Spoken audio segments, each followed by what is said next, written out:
Alors, qu'est-ce qui se passe si Dieu est déjà présent en nous dans le cadre de l'oraison? Alors, cette question, la formulation est un petit peu délicate parce que Dieu est toujours présent en nous, que nous soyons baptisés ou pas. Simplement, le baptême permet à la personne de s'ouvrir à cette présence toujours là, toujours effective. Vous voyez? Donc, c'est pour répondre à la question d'une personne. Ici, après, on m'a demandé, il me semble la différence entre la question entre l'union de volonté, plutôt l'oraison de quiétude et l'oraison d'union. Alors là, on rentre un petit peu dans des choses techniques.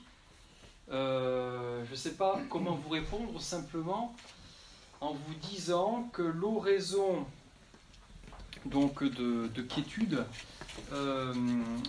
fait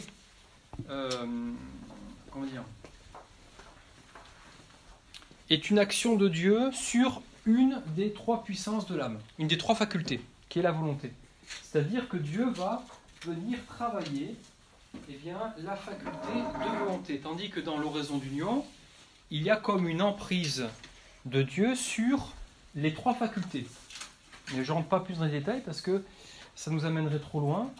Donc si vous voulez avoir des précisions, vous avez des ouvrages là-dessus. Voilà. Alors, venons-en maintenant à la question du combat spirituel.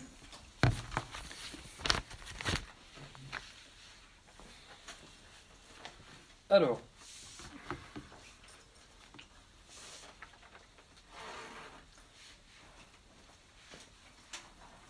le combat spirituel dans l'oraison carmélitaine.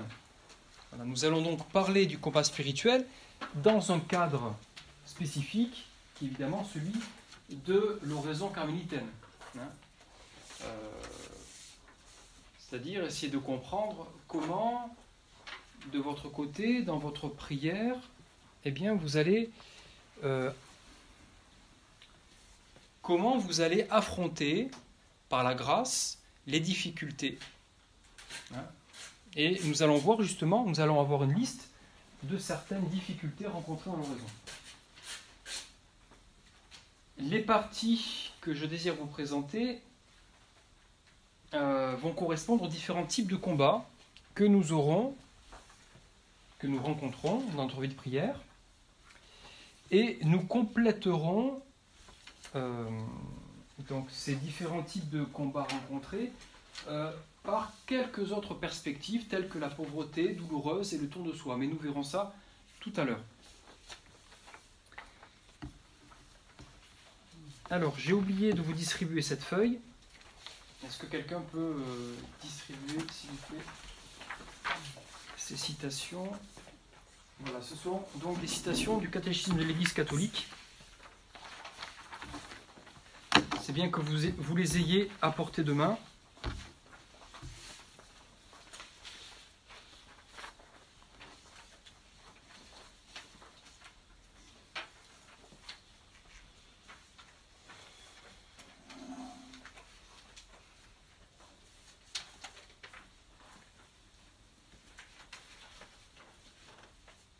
Alors, donc, il faut d'abord commencer par dire que la prière est un combat. Est un combat.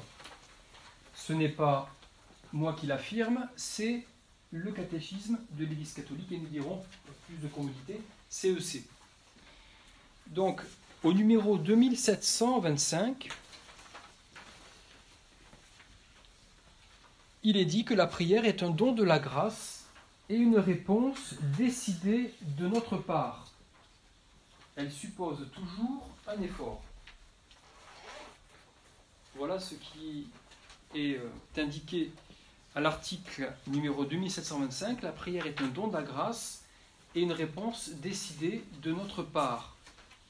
Elle suppose toujours, merci beaucoup, toujours un effort. Donc, nous voyons poindre dans cet article deux fondamentales, deux éléments importants. Le premier élément, qui est de comprendre que la prière est un don. Ça, c'est la chose, le principe le plus important à intégrer. La prière est un don de la grâce. Mais ce don appelle de notre part une réponse. Et une réponse qui va être décidée. Alors, je ne sais pas si notre mère Sainte-Thérèse a fait exprès d'écrire cela à cette époque, donc bien avant évidemment l'élaboration de cet article. Alors ça tombe très bien parce qu'elle dit « mollesse et oraison ne vont pas de pair ».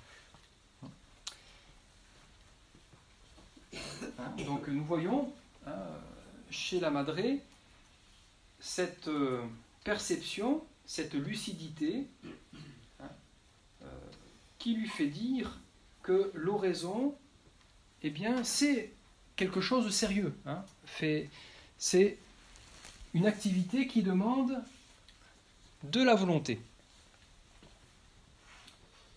Sans tomber, bien sûr, dans l'écueil du volontarisme. Là, j'ouvre une petite parenthèse. Voilà, il y a une différence entre le volontarisme et la volonté. C'est que dans un des deux cas, notamment, c'est-à-dire dans le volontarisme, ce n'est pas la volonté de Dieu. Autrement dit, on peut avoir une forte volonté, mais qui est mise en place, mise en œuvre par la grâce. Donc il ne faut pas se tromper entre le volontarisme et une volonté déterminée. Continuons la lecture de cet article que vous avez sur vos feuilles. Les grands priants de l'Ancienne Alliance avant le Christ, comme la Mère de Dieu et les saints avec lui nous l'apprennent, la prière est un combat. Contre qui? Contre nous-mêmes et contre les ruses du tentateur qui fait tout pour détourner l'homme de la prière, de l'union à son Dieu.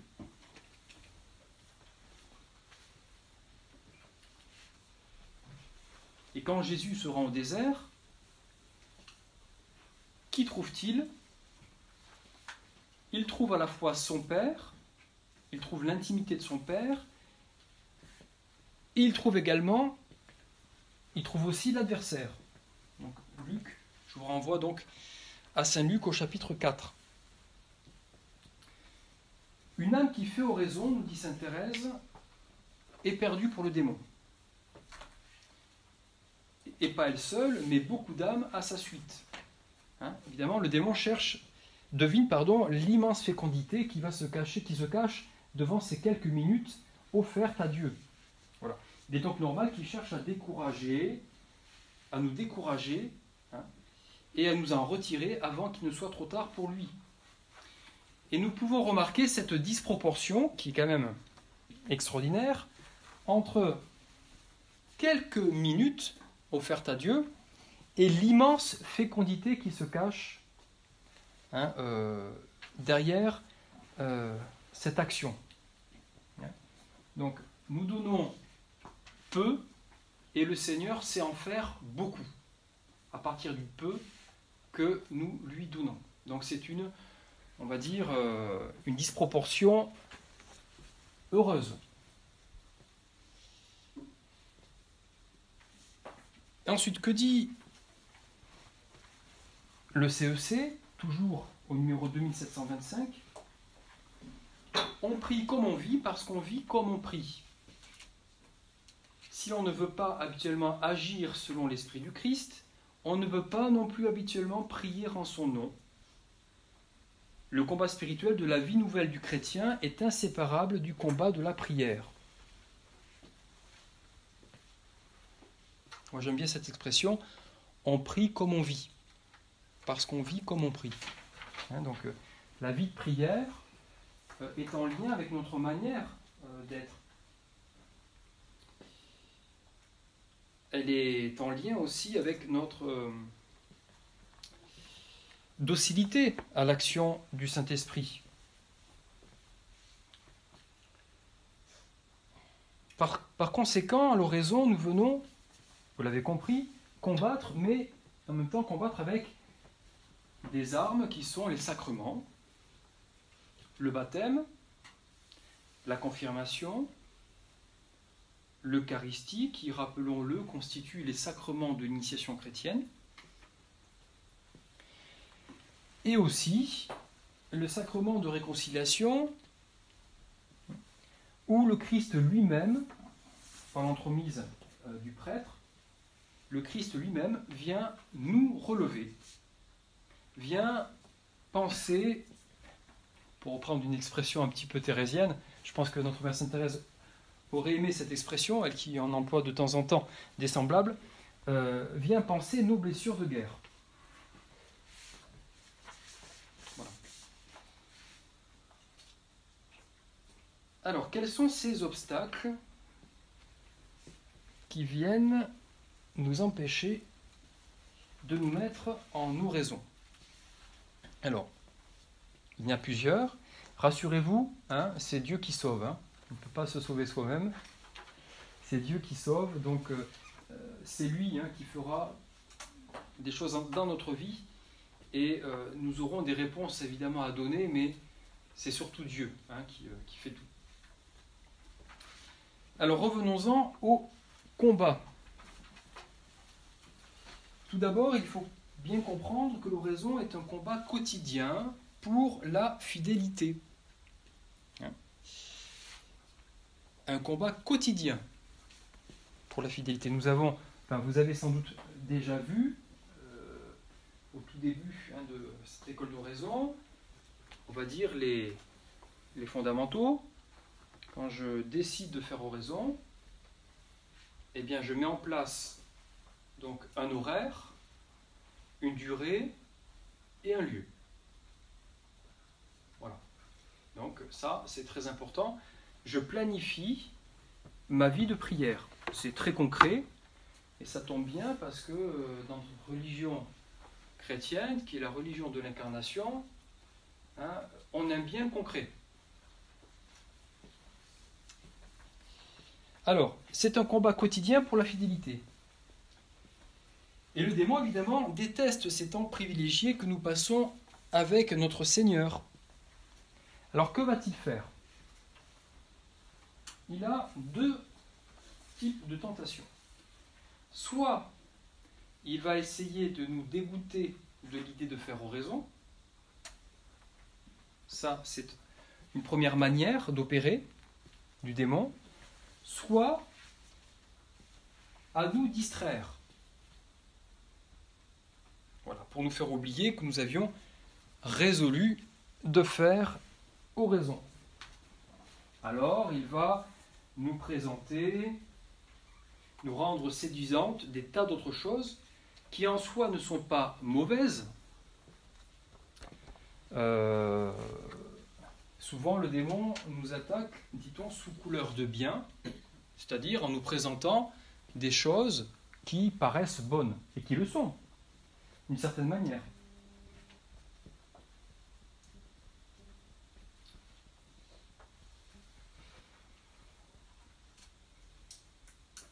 Il peut aussi utiliser une autre tactique, une tactique qui consiste à nous rendre urgentes des tas d'autres choses.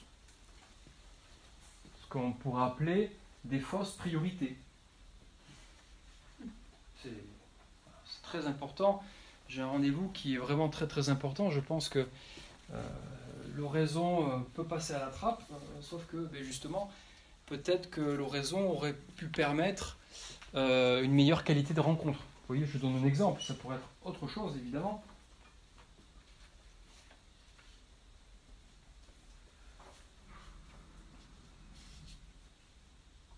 Alors, le plus souvent,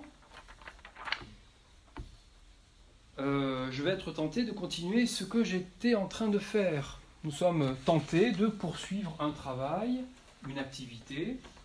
Bon, bien sûr, quand évidemment je ne parle pas du devoir d'État, hein, c'est-à-dire du travail professionnel.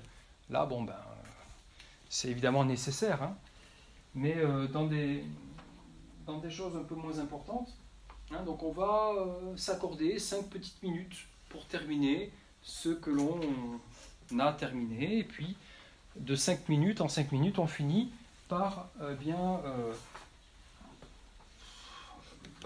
laisser l'oraison de côté. Et à ce moment-là, eh bien, on risque de passer à côté de la grâce que Dieu nous donne, hein, pour tenir finalement eh bien, cette fidélité à l'oraison.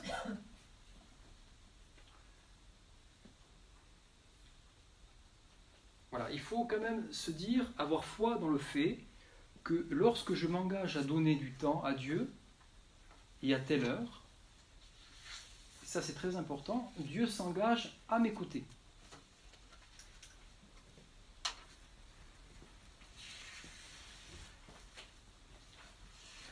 Et souvenons-nous de cette expression, une oraison remise est une oraison omise. Voilà, moi j'aime bien les formules de ce type. Une oraison remise est une oraison omise.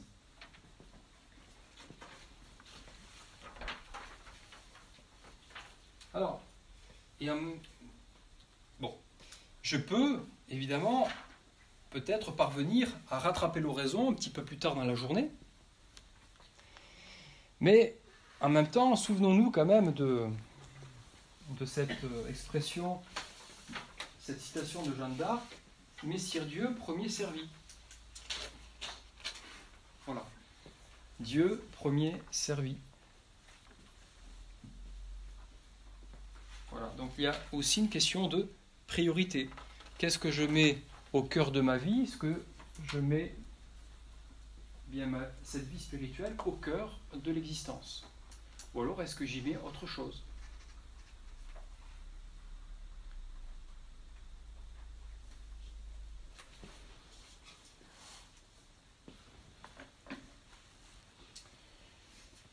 Alors, en même temps, le démon, le tentateur, va nous présenter la perspective de faire oraison de façon étonnamment rébarbative, difficile, compliquée. Ça, c'est aussi une stratégie du démon. Et si nous ne faisons rien, eh bien, une espèce de pesanteur risque de s'installer avec des objections. Voilà, il y a comment pourrait-on dire, vous voyez, au niveau de notre volonté, comme un flottement de notre volonté. Parce qu'à ce moment-là, on est dans l'indécis. On est indécis. On n'y est pas vraiment. C'est pour cela, que c'est pour ça que le catéchisme de l'Église catholique nous avertit. Quand il dit que la prière est un don de la grâce, bon certes, une réponse décidée de notre part. Une réponse décidée de notre part. Il y a une sagesse de l'Église dans cette parole. C'est pas pour rien qu'elle nous est donnée. C'est pour éviter à notre volonté de tomber dans l'indécision, dans le flottement, qui est un terreau assez favorable à l'action du démon. Mais rassurons-nous, si jamais il nous arrive de tomber dans ce piège, Dieu ne nous laisse pas tomber et il saura évidemment mettre des secours sur notre chemin. Donc voilà, ça c'est important quand même de le rappeler, je crois.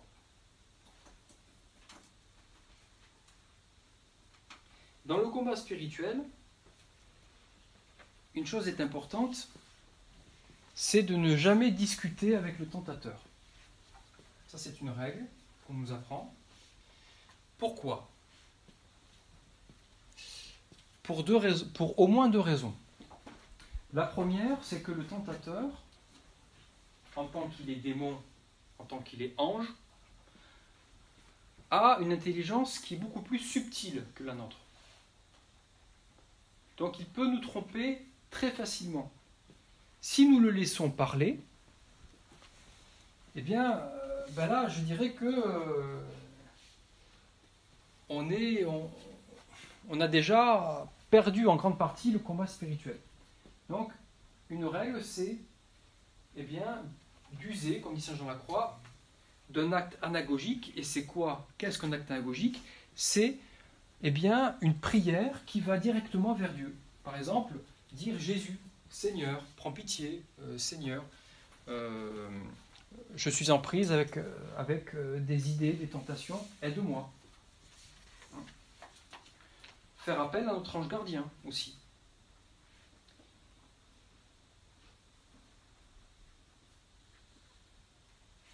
Voilà, ce sont des moyens très utiles pour nous permettre évidemment de rester fidèles à l'oraison, de ne pas abandonner la pratique de l'oraison.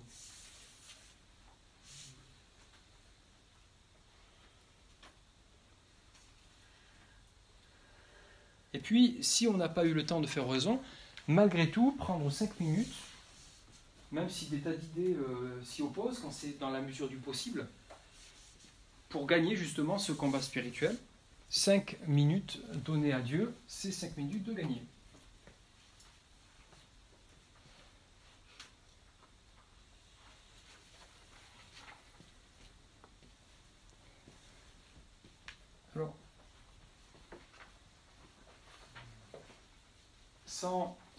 Alors, il y a aussi la question, évidemment, dans le combat spirituel, la question des vertus.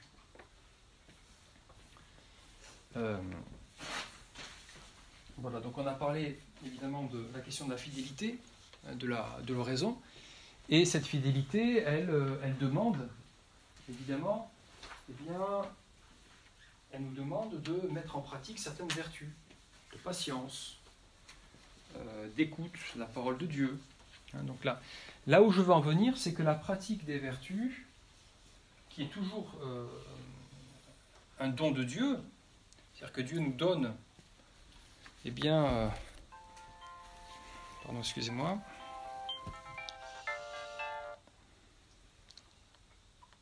je vais éteindre.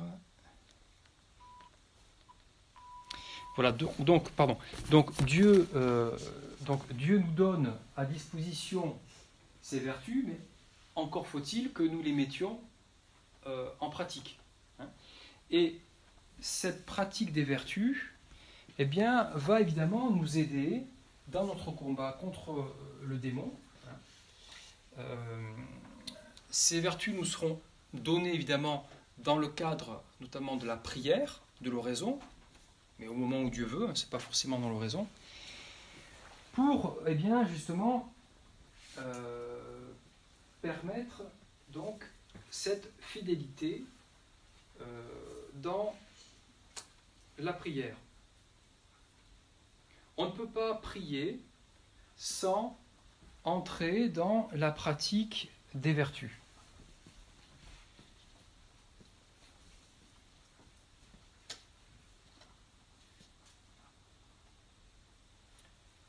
Alors, le combat spirituel, donc là je referme la parenthèse sur la question des vertus, le combat spirituel, c'est aussi un combat, parce qu'on ne peut pas séparer la question du combat spirituel de la question des distractions, sinon je ne vous parlerai pas du combat spirituel, je suis obligé de vous parler de distraction.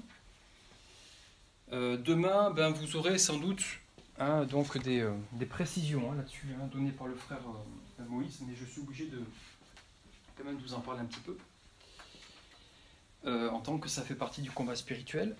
Alors, les distractions sont, je vous le dis de suite, normales.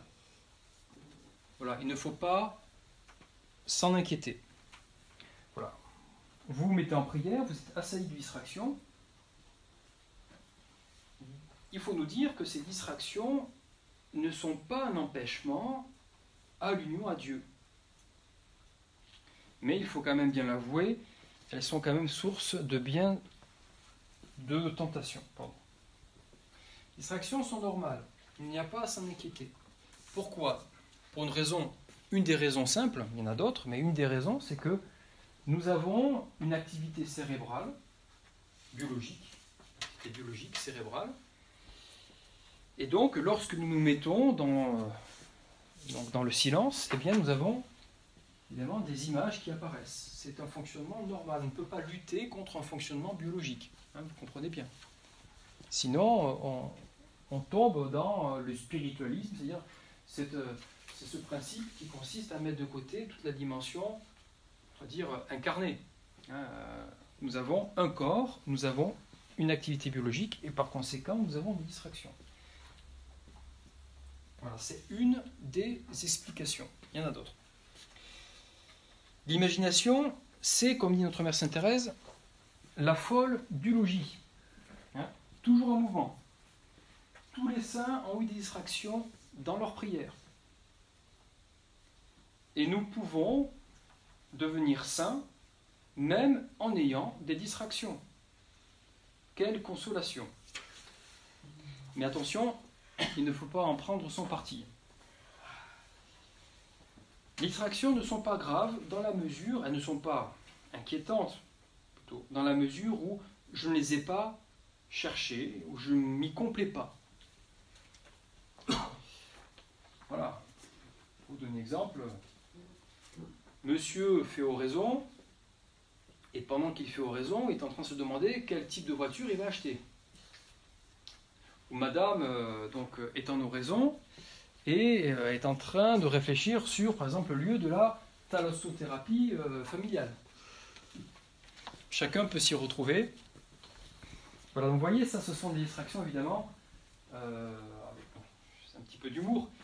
C'est donc une manière de dire qu'il y a des distractions qui sont, évidemment, volontaires. Et ça, c'est ça qui peut poser problème. Alors, que faut-il faire face aux distractions?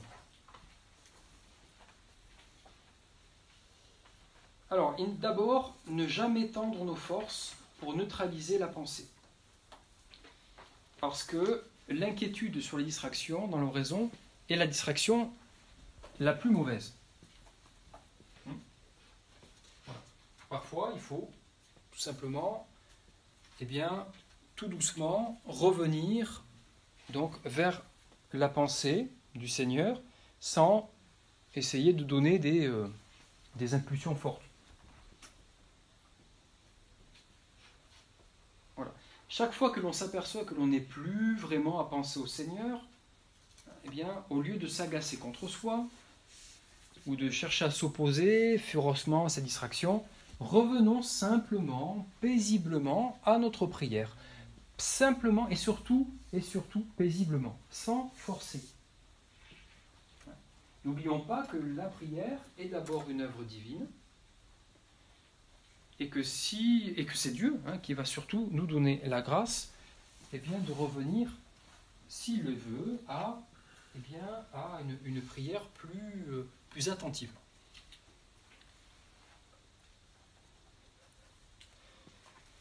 C'est donc finalement revenir au présent, ici et non ailleurs, ni avant, on regrette d'avoir eu ces distractions, ni après, c'est-à-dire qu'évidemment, c'est dans le cas où on cherche un petit peu, dans le cas de la prière, à penser à qu'est-ce qu'on va faire dans 15 jours, ou que sais-je. La prière, c'est l'instant présent. C'est être dans l'instant présent. Parce que Dieu se donne au présent.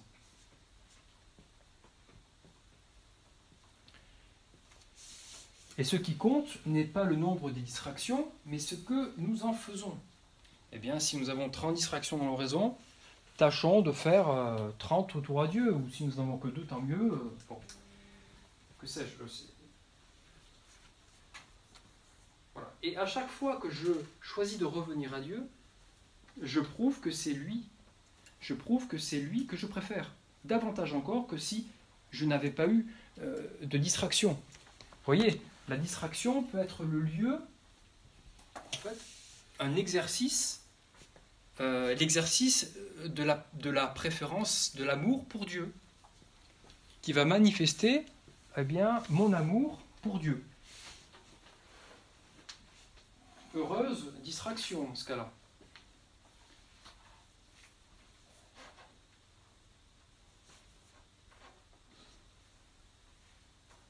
Mais parfois, l'afflux de distraction peut être le signe de manque de vigilance.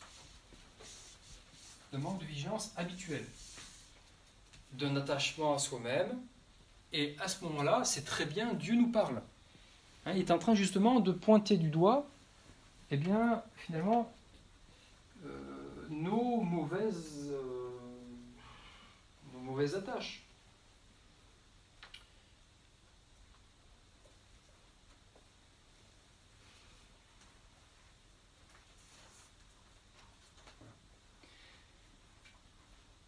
Voilà, donc si nous lisons l'article numéro 2729, qui a trait justement à ce point-là, je cite, « Une distraction nous révèle ce à quoi nous sommes attachés. » Très bien.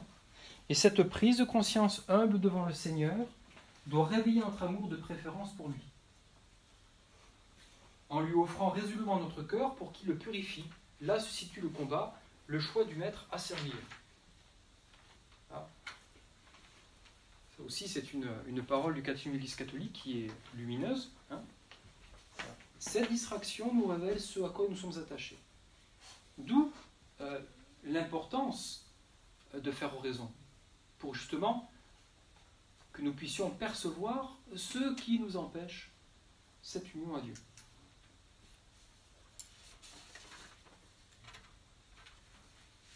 Alors, on peut essayer de travailler sur les causes de ces distractions.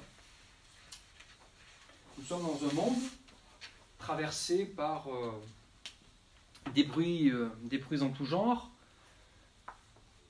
avec énormément d'activités, énormément de pollution visuelle ou sonore. C'est même pas la peine d'essayer de compter le nombre de panneaux publicitaires à chaque fois que nous traversons une ville. Il y a une sollicitation très importante de nos sens. Alors, un des moyens pour lutter contre les distractions que nous pouvons rencontrer dans l'oraison, c'est d'avoir une orientation habituelle de la présence de Dieu, la présence à Dieu. Par exemple, dans n'importe quel moment dans la journée, c'est faire par exemple un signe de croix ou invoquer Jésus ou Marie, donc c'est-à-dire vraiment réorienter notre regard vers le Christ qui va petit à petit orienter nos habitudes et ces habitudes qui vont nous permettre d'avoir une prière moins remplie de distractions.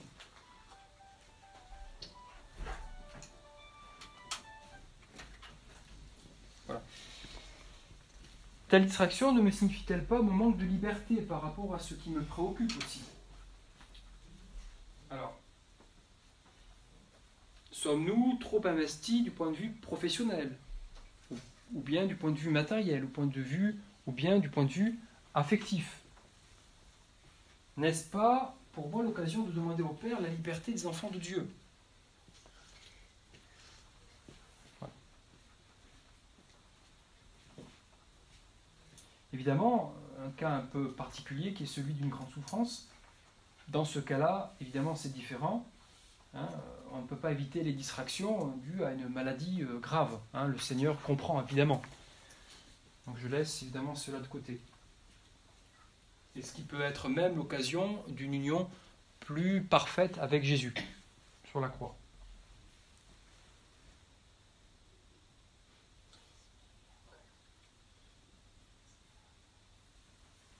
Alors, autre distraction possible.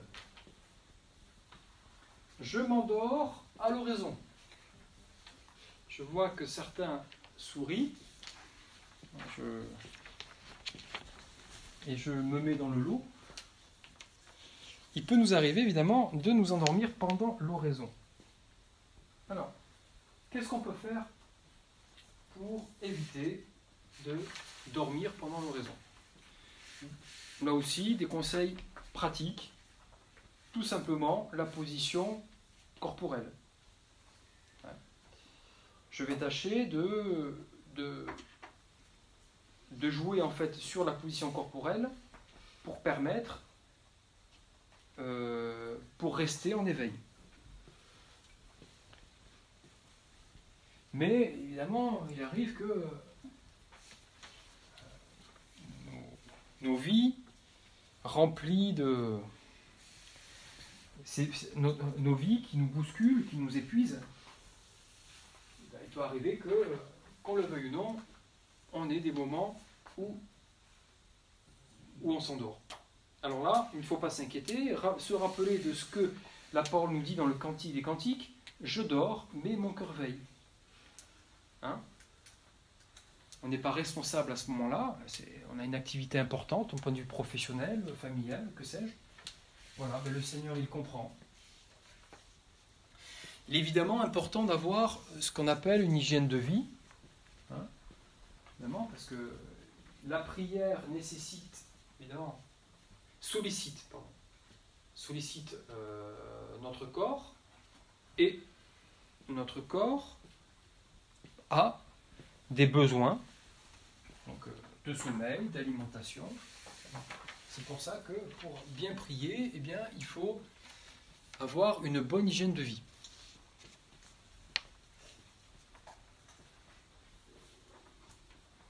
Alors il y a, après vous avoir parlé donc des distractions, vous voyez donc les distractions non volontaires, donc je récapitule un peu, non volontaires, ou alors on va dire causées par nos attaches, où là il s'agit de demander au Seigneur qui nous purifie, de faire des actes aussi de détachement. Après vous avoir parlé donc de distraction, je vais vous parler maintenant du troisième combat qui est celui de la sécheresse. Au numéro 2731, une autre difficulté, spécialement pour ceux qui veulent sincèrement prier, est la sécheresse. Alors, il arrive que je ne ressente plus, entre guillemets, la présence de Dieu. Bon. D'une part, et d'autre part, je m'ennuie. Souvent, la sécheresse, c'est je m'ennuie pendant l'oraison. Parfois, on n'a même pas de distraction, on est simplement dans l'ennui. Alors, là aussi, il faut se demander si, tout comme c'est le cas pour les distractions, se demander si la sécheresse est causée par on va dire, des attaches, ou bien si cela est dû à une autre cause. Que nous dit le CEC au numéro 2731 ? Si la sécheresse est due au manque de racines, parce que la parole est tombée sur du roc, souvenons-nous de la parabole hein, de la bonne terre, si la sécheresse est due au manque de racines parce que la parole est tombée sur du roc, le combat relève de la conversion. Alors là encore, attention, trop de télévision, trop de lecture superficielle, trop de musique. Le problème, ce n'est pas la télé, ni les lectures, ni la musique. C'est l'excès, hein, donc attention. Voilà. Et tout cela va provoquer en nous, on va dire, une espèce de forme d'ennui par rapport à une activité qui est plus aride, celle de l'oraison. Bon. Alors là, il est important, à ce moment-là, eh bien, d'orienter, plutôt de donner à nos journées des moments où on va se priver un petit peu plus de musique ou de télé ou d'internet ou que sais-je. Hein. Chacun a sans doute ses excès. Donc ça rejoint la question de la tempérance. Hein. pour nous permettre de retrouver cette joie, d'entrer dans cette relation avec Dieu. Voilà, donc c'est la conversion. Mais parfois, il arrive que cette sécheresse ne soit pas due à mon manque de conversion, mais, et ça c'est là une très bonne nouvelle, à une action de Dieu qui va purifier notre rapport à lui. Donc, je vous cite le numéro 2731. La sécheresse, donc c'est la suite. La sécheresse fait partie de l'oraison où le cœur est sevré, sans goût pour les pensées, souvenirs et sentiments, même spirituels. C'est le moment de la foi pure qui se tient fidèlement avec Jésus dans l'agonie et au tombeau. Alors, au début, ce qu'il faut savoir, c'est que lorsqu'on commence à pratiquer l'oraison, souvent, Dieu, donc dans son infinie miséricorde, nous donne des goûts sensibles. Voilà. Donc il nous aide. Alors évidemment, ça nous stimule. Donc c'est un peu comme des friandises, pour ainsi dire. Et un jour, Dieu décide de faire en sorte que notre prière soit plus gratuite, soit moins intéressée. Parce qu'évidemment, si on vient à l'oraison parce qu'on y trouve du goût, cela signifie qu'on se recherche un peu soi-même et que parfois on y va plus pour le goût qu'on en retire que pour Dieu. Voilà. Et donc quand le Seigneur estime que nous sommes prêts, vous vous souvenez du tableau du cercle ce matin, il coupe donc au niveau de la zone corporelle nos goûts. Et donc on se retrouve dans un état de...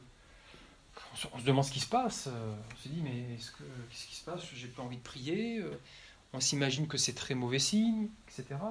Pas du tout. C'est simplement que le Seigneur purifie notre volonté pour que nous allions vers lui de manière gratuite.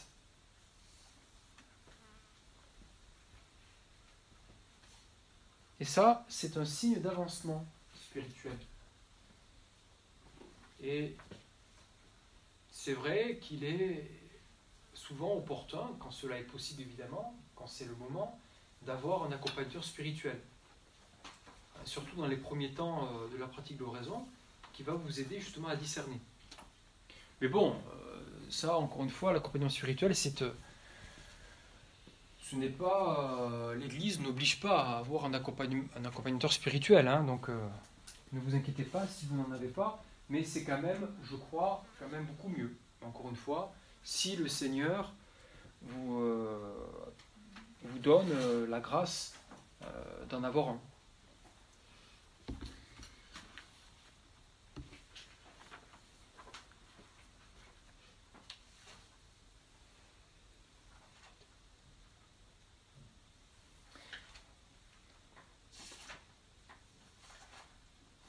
Voilà.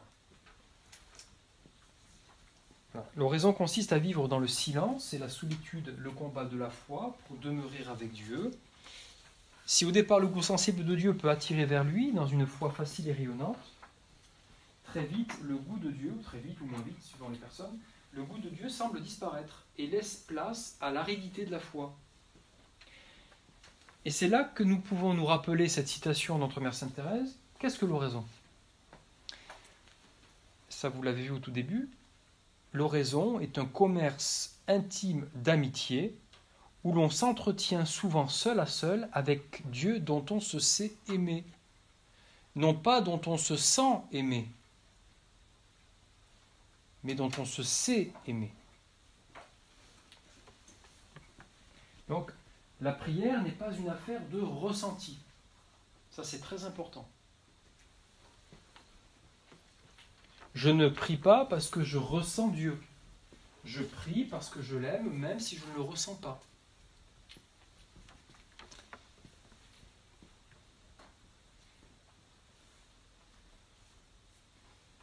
C'est pour ça qu'il est important, et ça c'est une règle d'or, peut-être vous l'a-t-on déjà donné, ne jugez jamais votre oraison. Règle d'or, ne jamais juger de son oraison. Jamais. Parce que la prière est une activité spirituelle très haute et que nous ne sommes pas en mesure de la mesurer. Voilà. Nous n'avons pas les capacités de mesurer la qualité de nos raisons. Simplement, Dieu va nous donner quelques petits signes pour nous aider, nous orienter.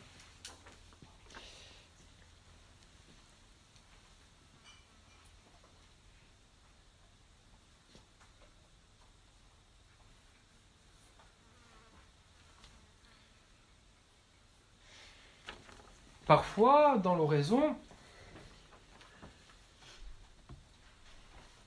nous allons percevoir... Alors, voilà, nous allons percevoir des qualités, hein, Dieu parce que nous avons des qualités, mais aussi Dieu va nous montrer parfois on va dire nos pauvretés, notre misère, notre péché, des tendances négatives vont paraître avec plus acuité, parce que l'oraison, c'est Dieu qui entre en relation avec nous, et comme vous savez, Dieu est lumière. S'il est lumière, il éclaire. Il éclaire quoi? Notre âme. Et dans notre âme, on trouve aussi des choses à convertir. Alors là, on peut avoir une tentation de découragement. Seigneur, tu me montres ma misère, voilà.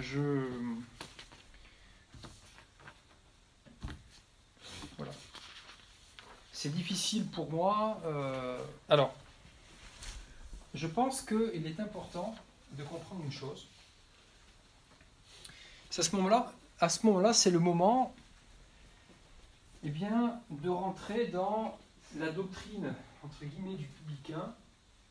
Vous savez, publicain, avec ma propre force, je n'y arrive pas. Seigneur, je suis tellement faible devant toi. Vous savez, le publicain, c'est ça dans l'évangile. Et c'est cette impuissance, cet aveu d'impuissance qui, sans savoir, constitue la prière la plus élevée. Parce qu'elle est en lien avec l'humilité. Plus la prière est remplie d'humilité, plus elle est haute. L'apôtre Paul, dans cette écharde dans la chair, c'est là qu'il puisait la plus grande ferveur. Non dans ses apostolats, dans sa foi qui dépasse les montagnes. C'est dans l'aveu de cette faiblesse cachée qu'il suppliait le Seigneur. Et que dit le Seigneur? Il dit, et s'il me plaît à moi de manifester ma pleine puissance dans la faiblesse. Et Saint Paul, et à Saint Paul de répondre, je mettrai ma faiblesse en avant. C'est car quand je suis faible que je suis fort. Ça, je le dis assez souvent quand j'ai des groupes, parce que je trouve que c'est très juste. Dans l'Église, nous ne glorifions pas les efforts, nous glorifions les faiblesses. Nous ne disons pas « Seigneur, j'ai fait tel effort pour toi ». C'est le pharisien qui dit ça. Nous nous mettons du côté du publicain en disant « Seigneur, voilà ce que je n'arrive pas encore à faire », notamment dans l'oraison.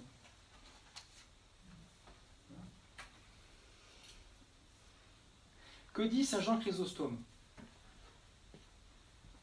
Puisque je vous parlais du péché, le fait que dans l'oraison, le Seigneur nous montre notre péché. Que dit saint Jean Chrysostome? Il dit « Mieux vaut voir nos péchés que de voir le Christ, parce qu'on aura tout le temps de voir le Christ. » C'est provoquant. Et que dit saint Isaac le Syrien? Voir ses faiblesses a plus de gloire que de voir les anges. Ah, vous savez, ça c'est ça pour les personnes qui malheureusement, il y en a dans l'Église, je ne parle pas des personnes ayant des difficultés de santé psychologique, mais les personnes qui arrivent avec des tas d'élan mystiques et qui s'imaginent que c'est ça qui fait la sainteté, non, c'est pas ça du tout.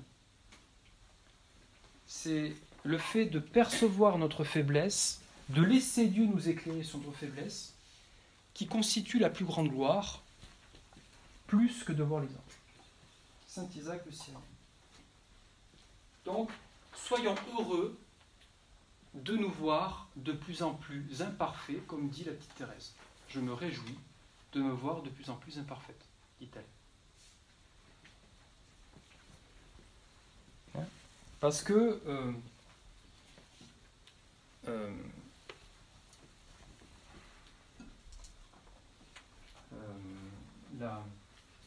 l'ascension, un jour quelqu'un disait, moi je trouve que c'était très beau, l'ascension spirituelle est une descente dans les profondeurs. Est une descente dans les profondeurs.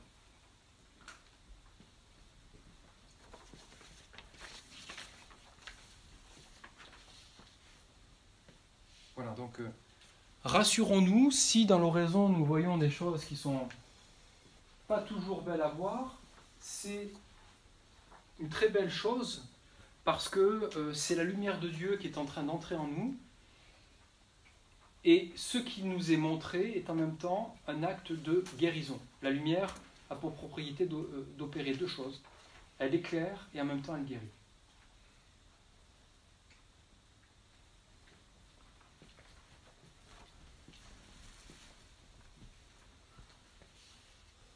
Et c'est le moment de penser évidemment à la confession et d'y aller avec beaucoup de joie. Se dire voilà, je vais rencontrer la miséricorde de Dieu. Voilà, je vois ma misère, mais voilà, je l'offre. Et puis peut-être que cette offrande d'ailleurs de ma misère pourra contribuer au salut d'une âme. Qui sait? Tout est possible. Voilà donc pour le combat spirituel. Donc la vision du péché n'est pas un obstacle.